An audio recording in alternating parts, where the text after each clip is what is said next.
Thousand వాలా మంచి cinema, మంచి కథ, ఊహించిన విధంగా మలుపులుంటాయి ఈ సినిమాలో. ఈ సినిమాలో నేను మంచి క్యారెక్టర్ వేశాను.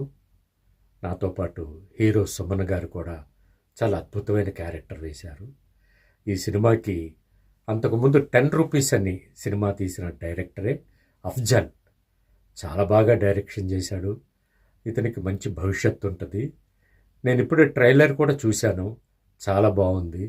పాటలు 4 పాటలు కూడా చాలా అద్భుతంగా ఉన్నాయి. థౌజండ్ వాలా ఇది సక్సెస్ కావాలని మనసారా కోరుకుంటూ, దర్శక నిర్మాతలకు, ఇందులో హీరోగా నటించిన వాళ్ళకి నా అభినందనలు తెలుపుకుంటున్నాను. బై థౌజండ్ వాలా.